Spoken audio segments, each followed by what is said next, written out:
자, 한번 따라하겠습니다. 또 사울이야. 또 사울이야. 액센트가 중요해요. 또 사울이야. 또 사울이야. 이러한 제목으로 은혜를 나누겠습니다. 현재 저와 여러분들은 사무엘상을 통해서 다윗이 겪었던 광야 생활에 대해서 살펴보고 있습니다.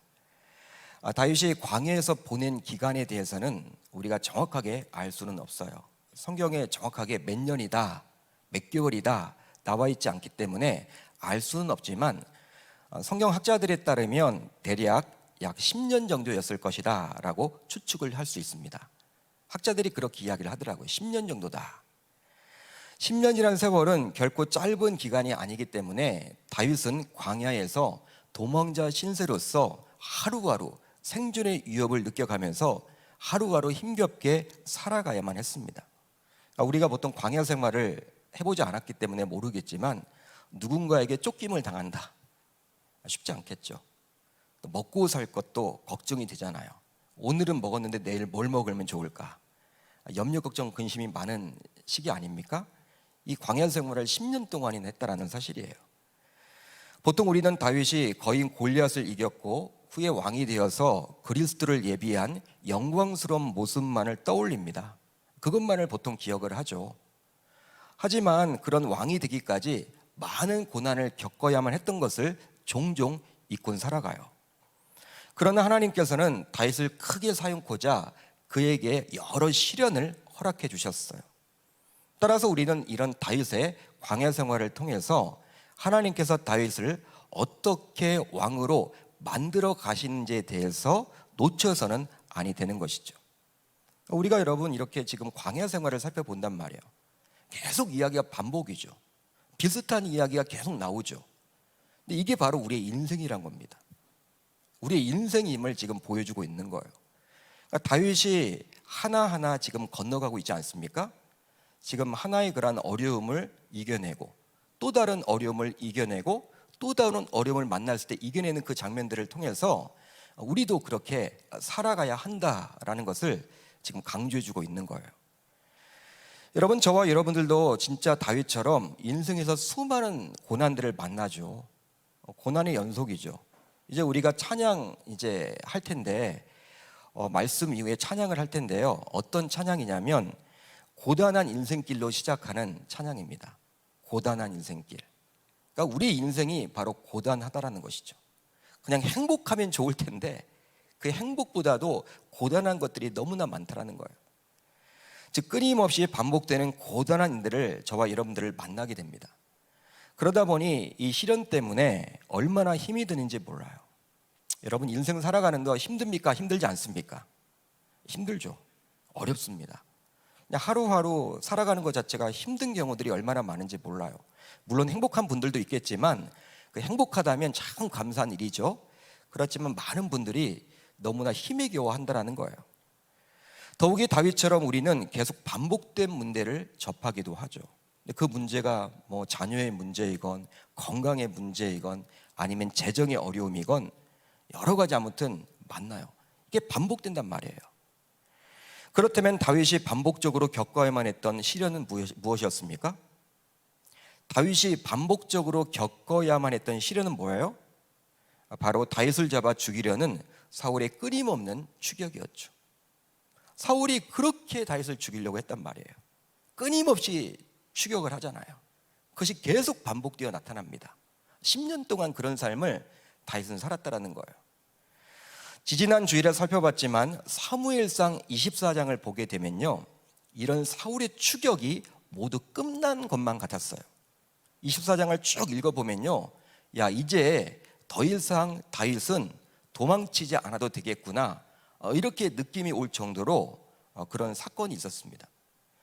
엔게디 광야에 있던 구련에서 용변을 보던 사울, 이 다윗이 충분히 죽일 수 있었음에도 불구하고 죽이지 않았죠. 왜 죽이지 않았습니까? 하나님께서 기름 부어 세우신 왕을 어떻게 자신이 죽일 수가 있느냐. 자신만 죽인 것이 아니라 자신의 수하들은 죽이려 했거든요. 우리들이 대신 죽이겠습니다 라고 이야기했을 때 그들로 하여금 막습니다. 죽이지 못하도록 막아요. 하지만 사울에게 이것을 증명해 주고자 다윗은 용변을 보고 있었던 사울의 겉옷자락을 자르죠.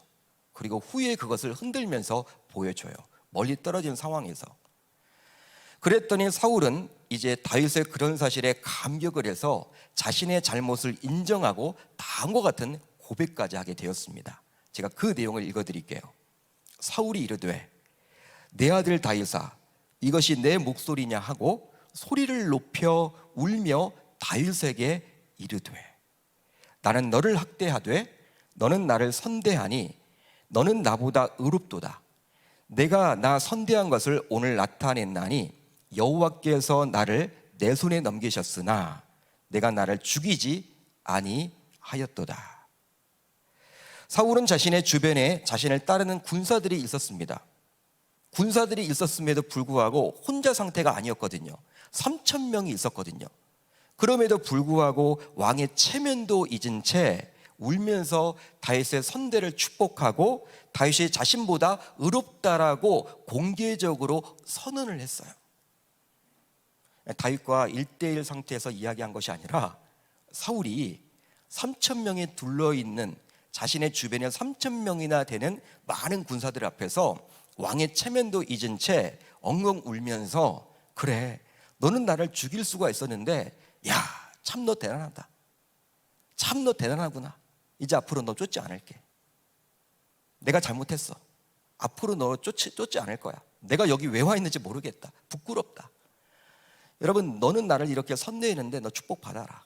너는 참 나보다 의롭다. 이런 말까지 했습니다. 그리고 뭐 왕위가 이제 나에게서 너에게서 넘어갈 거다. 그때 네가 왕이 되면 나의 후손들을 좀 봐달라. 뭐 이런 이야기까지 했습니다. 사울이 홀로 있을 때 이런 고백을 한 것이 아니라 주변에 수많은 군사들이 보고 드는 상황 속에서 사울은 이런 솔직한 고백을 했기 때문에 다윗을 죽이려고 쫓아왔던 자신의 잘못을 어느 정도 인정했다라고 여길 수가 있겠죠. 다윗도 그렇게 받아들일 수 있습니다. 주변 사람들이 많기 때문에. 그러기에 이런 사울의 모습을 보면 다윗의 문제는 이제 일단락이 된 것 같아요. 그렇죠?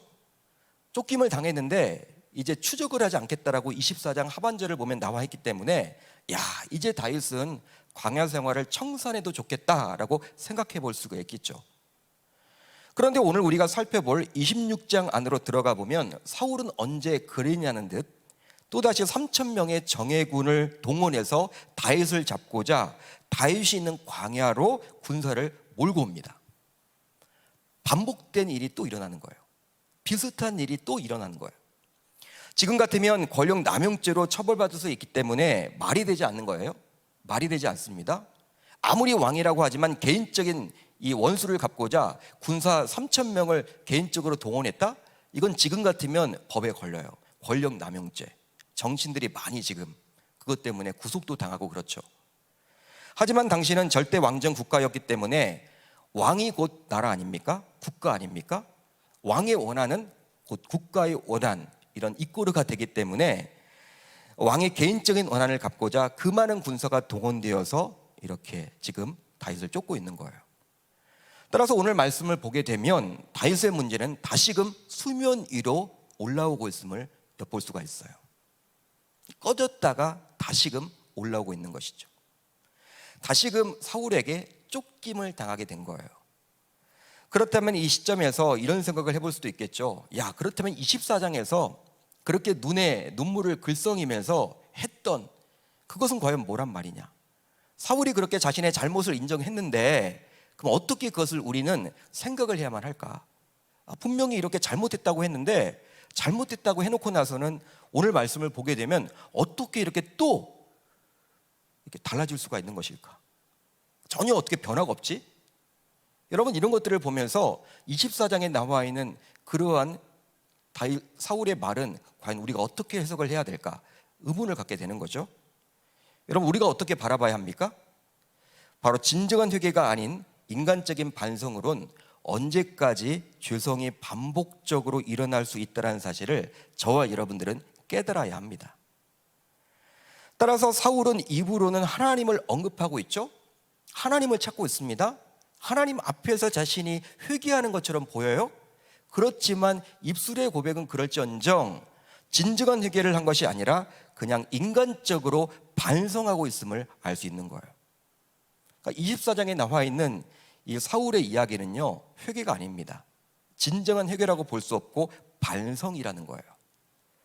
그러기에 사울은 10사람이 건네는 정보에 또 쉽게 충동을 받아서 다윗을 잡으러 군사를 동원해 다윗이 머물던 곳까지 쫓아왔던 것이죠.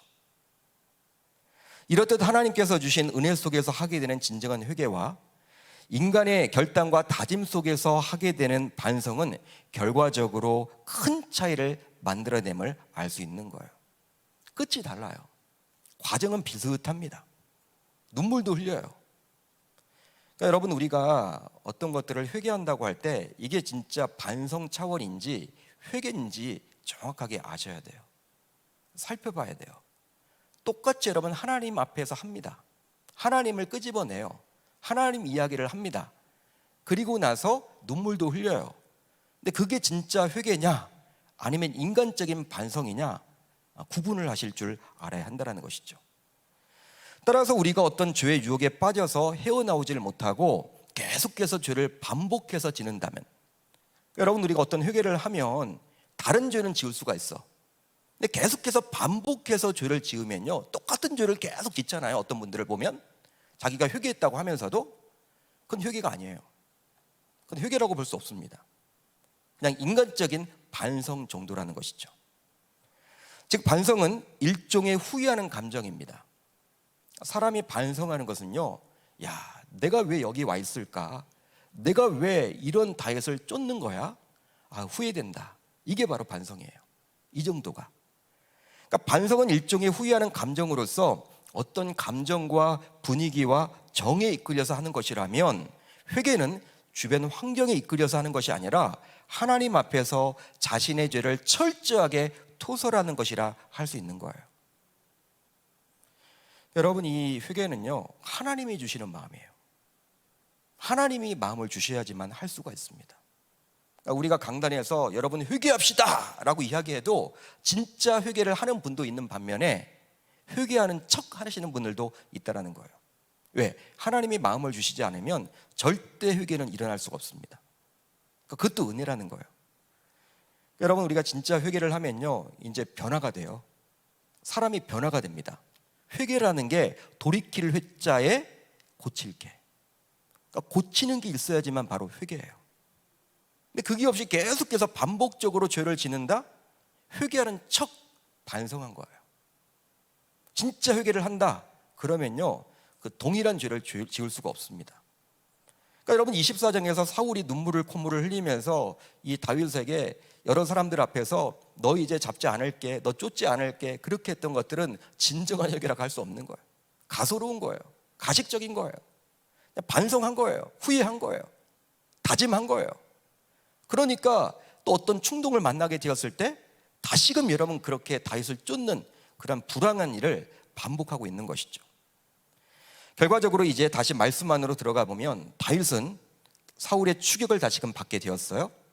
즉 다윗의 입장에서는 산 넘어 산인 것입니다. 산 넘어 산. 우리가 설악산이나 지리산을 가보게 되면 높은 산 아닙니까? 아주 높은 산이죠. 쉽지 않죠. 그런데 이제 목표물을 정해놓고 가요. 정상을 놓고 갑니다. 산을 하나 건넜어, 넘었어. 또 다른 산이 있어요.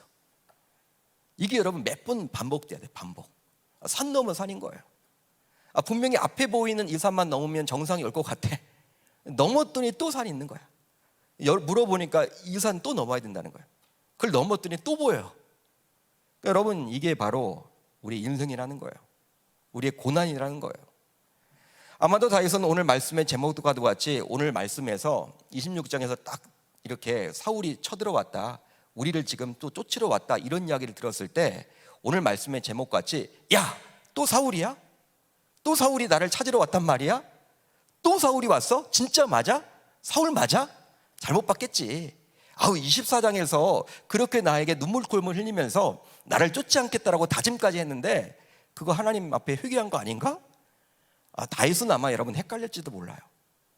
이렇게 여러분 믿을 수 없었던 다윗은요, 분명히 24장에서는 눈물을 흘리면서 그래 네가 의롭다, 의로운 내가 너를 쫓았다니 내가 바보였구나, 이런 말을 했던 사울이었기 때문에 이렇게 사울이 자신을 쫓아왔다라는 것을 믿을 수가 없었어요.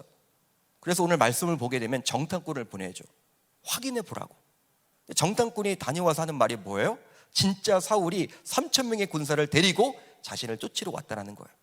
이런 이야기를 지금 다윗이 듣고 있는 것입니다. 여러분, 다윗도 사울의 추격과도 같은 반복적인 문제를 겪었듯이 우리도 삶 속에서 어떤 지속적인 어려움을 만나게 될 때가 있습니다. 그렇죠? 어떤 여러분 반복적인 문제를 만나게 될 때가 있습니까? 없습니까? 있다라는 거예요.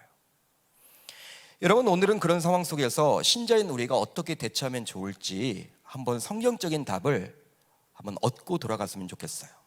오늘 말씀을 통해서 다윗이 어떻게 극복을 했는지를 통해서 저와 여러분들도 그런 반복적인 문제를 만났을 때 어떻게 이겨내면 좋을지 한번 살펴보면 좋겠습니다. 우선 계속 반복되는 문제 속에서도 낙심하지 말아야만 합니다. 믿으시면 아멘. 아멘이 적어요. 쉽지 않죠? 믿으시면 아멘. 계속 반복되는 문제 속에서도 낙심하지 말아야 하는 거예요. 코로나가 오랫동안 지속되면서 대부분의 사람들은 지쳐있죠. 지쳐있어요. 아우, 목사님, 저는 지치지 않았습니다. 손들지 마세요. 다들 지쳐있죠. 목회자도 지치고 성도님들도 지치고 남녀노소 다 지쳐있어요. 아이들도 지치고 어른들도 지치고, 특별히 어른들은 뭐 진짜 많이 지쳐있는 것 같고, 우리 교회도 많이 아프시고, 연세가 여러분 점점 높아질수록 막 우울해지기도 하고, 영적으로도 그렇고 정신적으로도 그렇고 육적으로도 많이 지쳐 있습니다. 그러니까 요즘에 이렇게 말 한마디 잘못하면요 사람들이 욱한다 그래요. 왜? 다 정신적으로 지금 어려워. 예? 근데 말 실수하면 안 돼요. 요즘에 말 한마디를 할 때에도 진짜 생각하고 해야 될 그런 시기인 것 같아요. 교회 내에서도 정말 그런 것 같아요. 오해도 참 많고. 여러분, 지쳐있다 보니까 사람들이요 이제 활동을 막 해요. 활동을 정부에서 이 거리두기를 지금 하잖아요. 작년부터. 작년에는 참 잘 지켰죠. 사람들이 어디 많이 안 가고, 여러분 얼마나 잘 지켰습니까? 모이지도 않고. 요즘에는 여러분 어때요? 밖에 나가보면요 사람들이 많이 돌아다녀요. 차도 여러분 얼마나 막히는지 모르겠고, 뭐 주말마다 뭐 고속도로 이렇게 통행량을 보게 되면 뭐 코로나 전 이상으로 나온다라고 그러고, 김포에서 제주도 가는 비행기도 뭐 이 코로나 이전을 거의 회복했다. 작년에는 이 우리 교회 앞 위에가 항로 아닙니까? 항로. 비행기 길인데 비행기를 많이 못 봤거든요. 요즘에는 다시 많이 보여. 코로나 전처럼. 그만큼 사람들이 어디를 참 많이 다녀. 그러니까 지치니까 야, 이 코로나 때문에 우리 인생 다 종치겠다. 그냥 뭐 살아야지. 지치니까 여러분 다니는 거야 다. 영적으로도 지치고 육적으로도 지치고 정신적으로도 지치고. 그런데 안타까운 점은요 신자라고 해서도 예외가 아니에요. 교회를 이렇게 마음대로 나와서 이렇게 예배도 못 드리고 또 말씀도 못 듣고 찬양도 못 하고 교제도 못 나누다 보니까 더 힘들어. 막 신자들은 마찬가지로 감당하기 힘든 고난이 계속 반복되면요 사람인지라 지치기 마련입니다. 그러니까 부모님이라고 해도 이렇게 병간호를 하는 분들이 있잖아요. 부모님 병원에 가서. 그분들도 여러분들 부모님이니까 하지만 이게 여러분 몇 년 지나다 보면요 힘들대요. 솔직히 힘들다라는 이야기를 하더라고. 얼마나 힘들겠습니까? 그러니까 자녀를 위해서 기도를 하죠. 자녀 문제가 생겼을 때 그 문제가 여러분 해결되지 않고 계속 반복되면요 아무리 부모지만 그 자녀에게 말을 못하지만 힘들다라고 이야기하더라고요. 사람인지라 어쩔 수 없어요. 지치기 마련이에요. 계속 반복된 일 속에서. 그런데요, 자, 오늘 말씀 안으로 들어가 보면 오늘 말씀에 나오는 다윗의 모습을 보고 있으면 다윗은 광야 생활을 통해서 어느덧 훌쩍 성장해 있더라는 거예요. 이게 어떤 말이냐? 24장, 26장 비슷한 상황이죠. 24장과 26장은 비슷해요. 그렇죠? 사울이 여러분 쫓아왔죠? 3,000명을 데리고 지금 다윗을 잡으러 죽이려. 비슷한 상황인데 24장에서의 다윗의 모습과 오늘 우리가 살펴보고 있는 26장에서의 다윗의 모습이 완전히 달라요. 완전히 달라요. 영적인 성장이 일어나 있음을 알 수 있습니다. 자, 24장을 보게 되면 사울이 다윗을 잡으러 왔을 때 엔게디 광야로 3,000명을 몰고 왔을 때 다윗과 그의 동료들은 어디에 들어가 있었습니까? 굴 안에 숨어 있었어요. 굴 안에 숨어 있었습니다. 사울이 쫓아오니까, 잡으러 오니까 숨는 거예요. 도피한 거예요. 몸을 숨기기에 급급합니다. 그게 가장 중요해요. 한마디로 수동적인 삶이었어. 24장에서 다윗의 삶은. 그런데 오늘 말씀 보세요. 26장을 보게 되면요, 어때요? 여러분, 다윗은요 정탐꾼까지 보내요. 야, 그런 여유가 어디 있을까? 24장 같으면 도망치기에 바쁠 텐데, 급급할 텐데 정탐꾼까지 보내서 그게 사실인지를 확인까지 하고요. 그뿐만 아니라 또 자신과 아비새, 즉 단둘이 적진에 들어가 가지고 사울의 창과 물병을 가져오는 담대한 행동까지 하게 됩니다. 여러분, 한마디로 뭐예요? 이제 수동적인 삶이 아니라 능동적이에요. 오히려 여러분, 오늘 말씀을 보게 되면요, 야, 고난을 즐기고 있네. 고난을 즐기고 있단 말이에요. 여러분, 고난을 즐긴다. 이제 광야 전문가가 다 돼 있어. 다윗이 어느 순간 피하지 않아요. 피하지 않아요. 무조건 도망치지만 않아요.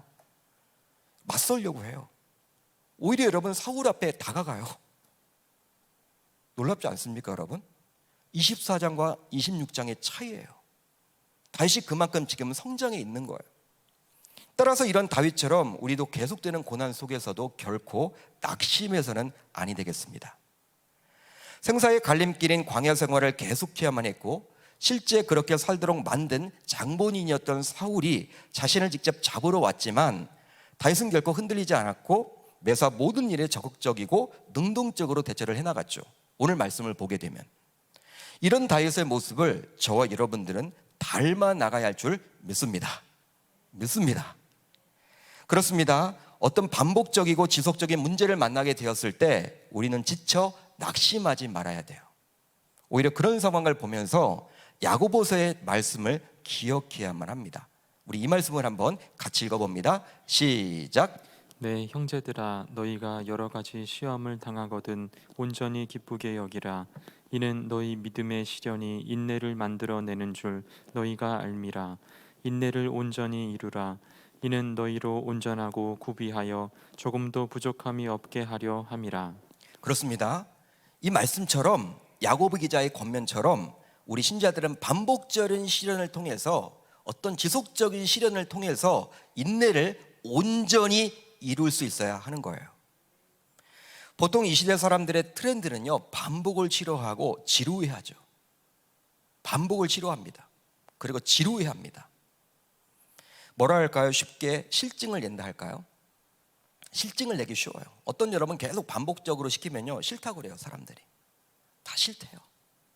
좀 바꿔달라고 그래요. 하지만 하나님께서는 광야 훈련을 통해서 우리 신자들에게 반복적인 고난을 주심으로 인내를 온전히 이루도록 만들어 가십니다. 그것이 바로 하나님의 사람이라면 갖추어야 할 영적 자질이기 때문이죠. 그래서일까요? 바울은 다음과 같이 이야기를 합니다. 오직 너 하나님의 사람아, 이것들을 피하고. 이것들은 무엇입니까? 디모데전서 6장 1절부터 10절까지에 나와 있던 나쁜 것들이에요. 좋지 않은 것들, 뭐 교만, 그런 것들, 다툼, 그런 것들, 그런 것들을 피하고 하나님의 사람이 되려면 영적인 자질을 갖추는데 무엇이 필요하다? 의와 경건과 믿음과 사랑과 인내와 온유를 따르며. 아주 중요한 이야기예요. 인내가 들어가 있네요. 인내는 참는 거잖아요. 계속 지속적인 반복적인 시련을 통해서 인내가 만들어진다는 거예요. 하나님이 필요하기 때문에 우리에게 주시는 거예요. 바울은 하나님의 사람이 되려면 이 인내, 이것이 필요하다고 지금 이야기를 해주고 있습니다.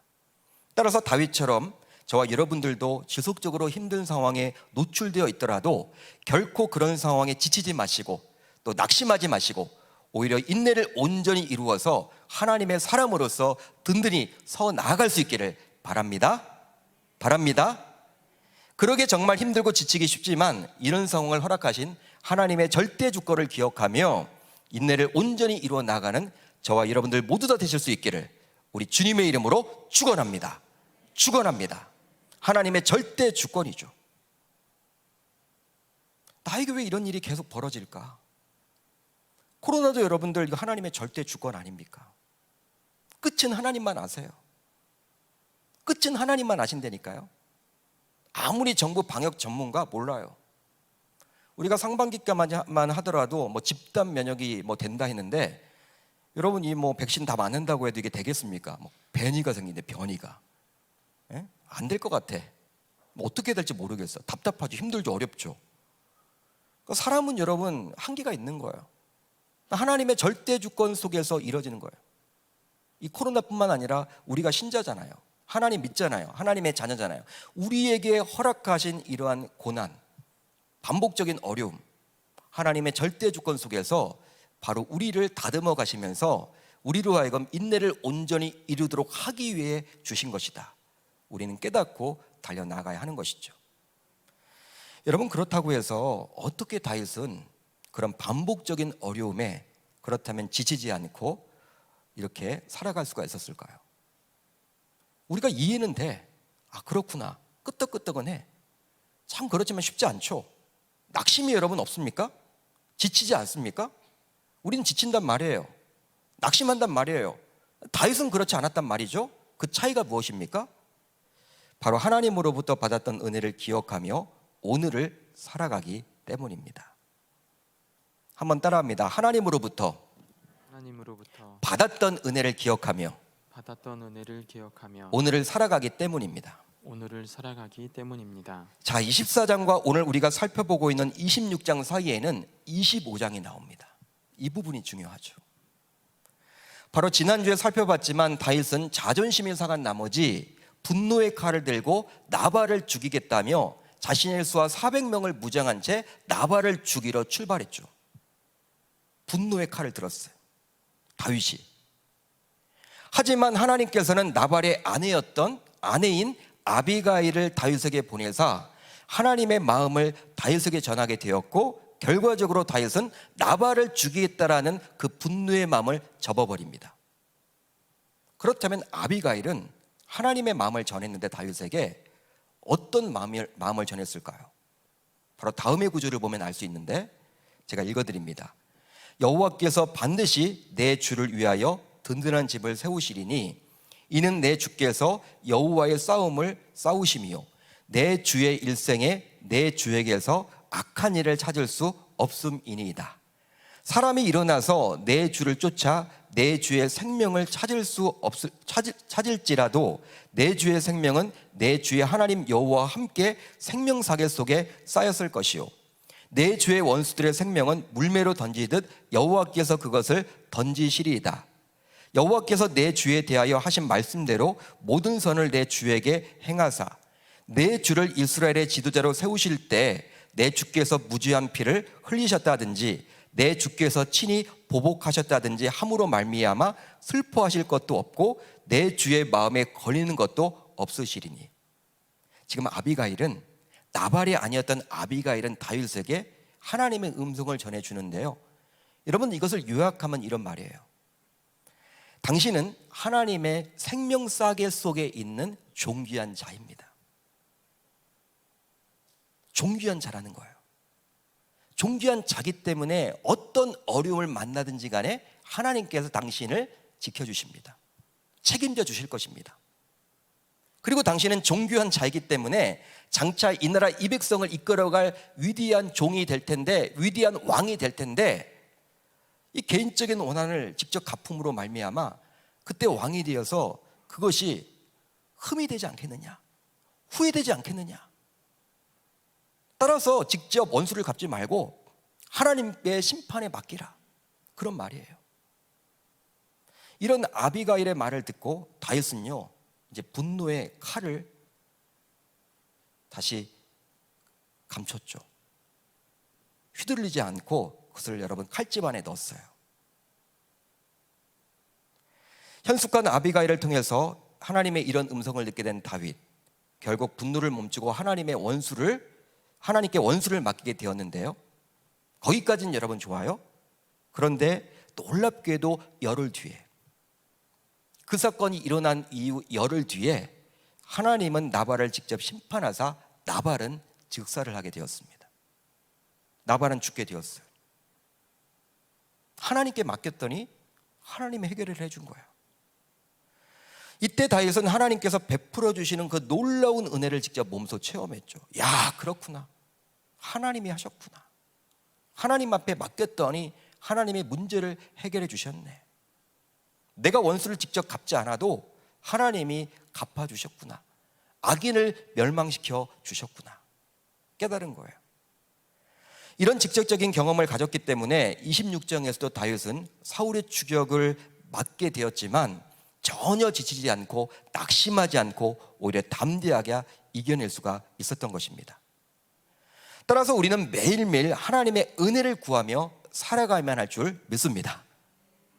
바로 그 경험한 은혜가 있어야지만 비로소 오늘을 살아낼 수 있기 때문이죠. 그러기에 오늘 경험한 하나님의 은혜는 내일을 살아갈 힘이 되기에 오늘도 우리 모두 하나님의 은혜를 구하며 살아가야 할 줄 믿습니다. 그러니까 하나님이 나에게 베풀어 주셨던 그 은혜, 그 호의를 기억하면서 오늘을 살아가는 거예요. 지치지 않습니다. 낙심이 일어나지 않아요. 왜? 하나님이 나와 함께 하시기 때문에. 나와 함께 하시기 때문에. 그러니까 받았던 은혜가 너무 중요한 거예요. 그러니까 오늘 은혜를 받아야 돼. 왜? 오늘 받지 않으면 내일 살아갈 힘이 안 되기 때문에. 여러분, 예전에 받았다, 30년 전에 받았다, 10년 전에 받았다, 여러분 가물가물하죠? 매일매일 받아보세요. 매일매일 선명해요. 그게 보이잖아요. 그러니까 내일을 살아갈 힘이 된단 말이야. 25장에서 받았던 그 은혜, 야, 내가 한 게 아니라 하나님이 하셨네. 하나님 역시 살아계시구나. 이걸 여러분 다윗이 깨달았기 때문에 26장에서는요 24장처럼 빌빌거리지 않고 완전히 주체적으로 능동적으로 영적으로 성숙된 모습으로 낙심하는 모습이 전혀 보이지 않는 그런 위대한 광야 전문가의 모습이 되어 있더라는 것이죠. 저와 여러분들도 그렇게 살아내실 수 있기를 바랍니다. 다음으로 끝까지 하나님의 일하심을 신뢰했기 때문입니다. 한번 따라합니다. 끝까지 하나님의 일하심을 신뢰했기 때문입니다. 이제 밤이 되었습니다. 오늘 말씀 안으로 들어가는 거예요. 사울과 그의 군사들이 모두 잠들었을 때 다윗은 사울의 진영에 들어가서 이리저리 휘저져 다니며 그 진영을 돌아다녔어요. 그 진영은 무려 3,000명의 정예군들이 머물던 진영이었기 때문에 굉장한 규모였을 거예요. 3,000명이 야영을 한다. 한번 여러분 떠올려 보세요. 군대를 다녀오신 남자분들 3,000명이 지금 밖에서 야영을 한다. 대단하겠죠. 더욱이 다윗은 왕을 지근거리에서 지키는 군의병들의 숙소를 모두 지나쳐서 사울이 자고 있는 곳까지 들어갔습니다. 여러분, 왕이 자고 있는 곳은요 가장 안전한 곳이겠죠. 그 진영 내에서. 그렇겠죠? 그곳까지 들어갔어. 그리고 그곳에서 다윗은 왕으로서의 권위를 상징하는 사울의 창과 광야 생활에서 무엇보다도 소중한 물을 담을 수 있는, 즉 생명과도 같은 사울의 물병을 들고 나와버렸어. 이건 뭐예요? 사울을 언제든지 죽일 수 있다, 그런 말이죠. 사울의 왕이 지금 왕권이 누구한테 넘어갔다? 다윗에게 넘어갔고, 사울의 생명은 누구에 달려있다? 다윗에게 달려있다. 그걸 지금 보여주고자 한 거예요. 하지만 그런 행동을 하기까지 어느 누구도 전혀 눈치를 채지 못했다라는데 의미가 있어요. 한번 여러분 생각을 해보세요. 3,000명이 자고 있어. 3,000명이 화장실 안 갈까요? 밤에? 제가 군대 내무반 40명이 같이 잠을 잤거든요. 훈련소 때 40명. 처음에 여러분 하루 이틀은요 잠이 안 오더라고. 왜 이렇게 화장실을 많이 가, 남자들도. 예? 10시에 자가지고 여러분 5시인가 뭐 있나잖아요. 들락날락거려. 제가 문 바로 옆에서 잤거든요. 어떻게 번호가 그러다 보니까 총기 있는데 옆에. 사람들이 여러분 들락날락 거리니까 이 처음에 잠이 안 와. 너무 여러분 40명이 같이 자다 보니까. 3,000명이야 3,000명. 3,000명이 여러분 화장실 한번 안 갔다. 말이 됩니까 여러분? 여러분 다윗이 아비새와 함께 막 진영을 여러분 휘젓고 다니면서 막 이것저것 여러분 정탐을 하고 했는데도 불구하고 한 사람도 깨어나지 못했다는 것은요, 이게 말이 되냐는 거예요. 여러분 어떻게 생각하십니까? 근데 그 이유가 있더라는 거예요. 그 이유가 무엇입니까? 어떻게 이런 일이 가능했습니까? 바로 하나님께서 그들을 깊이 잠들게 하셨기 때문입니다. 이는 여호와께서 그들을 깊이 잠들게 하셨으므로 그들이 다 잠들어 있었기 때문이었더라. 할렐루야, 할렐루야. 그렇습니다. 하나님께서는 다윗을 지켜주기 위해서, 다윗을 안보하기 위해서 아주 중요한 순간에 나타나서 직접 일을 하셨어요. 그런데요, 이런 하나님의 일하심을 다윗은 이번 한 번만 경험한 것이 아니었어요. 그 이전에도 계속 도피 생활을 하면서 하나님의 일하심을 맛보았습니다. 다음의 구절을 통해서 확인이 가능해요. 제가 읽어드립니다. 사무엘상 23장 14절. 다윗이 광야의 요새에도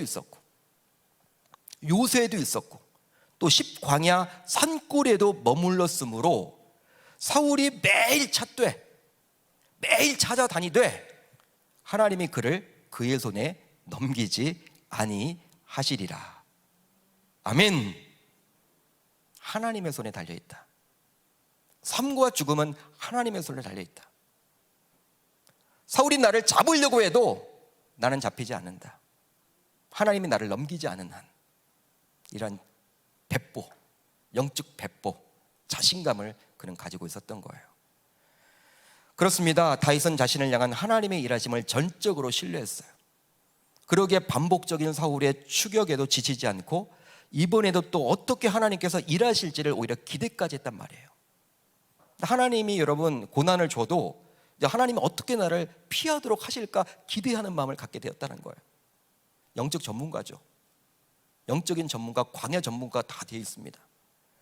그러기에 우리도 하나님의 자녀이기에 다윗처럼 하나님의 일하심을 신뢰함으로 비록 지속적인 고난 속에서도 지치지 않고 낙심하지 않아야 할 줄로 믿습니다. 이제 말씀을 정리하겠습니다. 우리가 바닷가에 가보게 되면 파도가 해변가로 밀려오죠. 저는 바다를 갈 때마다 한 20분 정도 쳐다봐요. 그것만 쳐다봐. 한 곳만 쳐다봐. 너무 신기해. 여러분들은 신기하지 않나 봐요. 이 안양천하고는 달라. 바다는 강에서는 볼 수 없죠. 호수에서는 볼 수가 없어. 아니 파도가 밀려오는데 끝나지가 않아. 계속 여러분 밀려오죠. 해변가로. 이처럼 우리네 인생에서도 쉼없이 밀려오는 파도처럼 지속적인 시련을 만난다라는 거예요. 고단한 인생길이에요. 힘든 나날이에요. 하지만 오늘 본문에 나오는 다윗을 보십시오. 그는 계속되는 사울의 추격 속에서도 결코 지쳐하거나 낙심하지 않았습니다.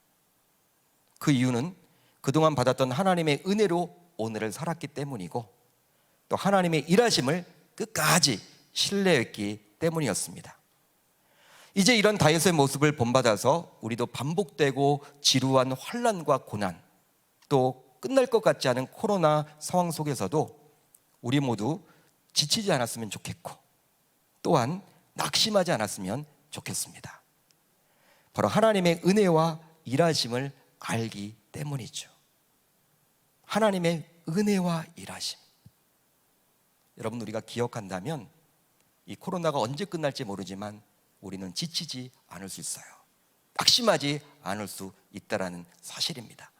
다윗이 그리 살았듯이 저와 여러분들도 그리 살아간다면 우리도 지치지 않고 낙심하지 않고 삶을 살아가게 되리라 저는 믿습니다.